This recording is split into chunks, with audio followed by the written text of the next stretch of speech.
আসসালামু আলাইকুম।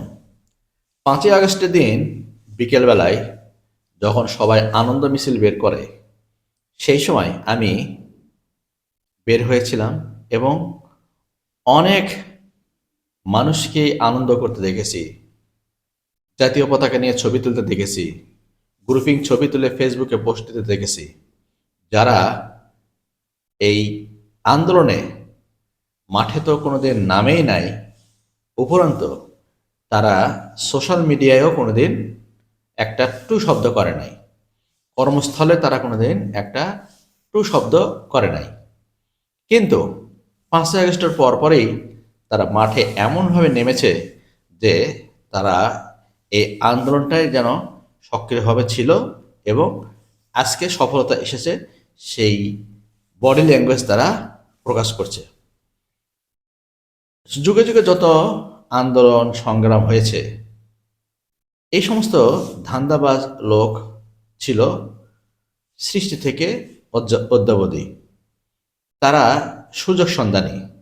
তারা যখন বিপদ আসে তখন তারা গা ঢাকিয়ে চলে, গা বাঁচিয়ে চলে। কিন্তু যখন বিপদ কেটে যায় এবং সফলতা আসে তখন তারা নিজেদেরকে হিরো হিসেবে উপস্থাপন করে। দুঃখ পাওয়ার কিছু নাই। এরা এই ধান্দাবাজরা আজীবন ছিল, ভবিষ্যতেও থাকবে। আর এই ধান্দাবাজদের পরিণতি যে খুব ভালো হয় সেটাও ভাবার কোনো কারণ নাই।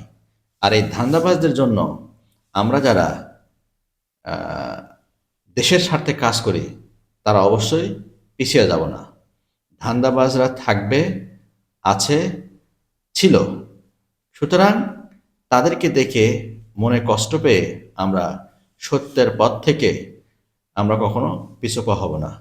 আমরা যারা নিঃস্বার্থভাবে কাজ করি, আমরা কাজ করে যাব আল্লাহর কাছে এর বিনিময় পাওয়ার জন্য, দুনিয়াতে কোনো কিছু পাওয়ার জন্য নয়। সুতরাং যারা নিঃস্বার্থভাবে কাজ করবেন তারা মনে রাখবেন আল্লাহ আপনাদেরকে অবশ্যই উত্তম প্রতিদান দিবেন। আর এই ধান্দাবাজরা দুনিয়াতে সাময়িক বেনিফিট নিলেও দিন শেষে তারা অবশ্যই লুজার হবে।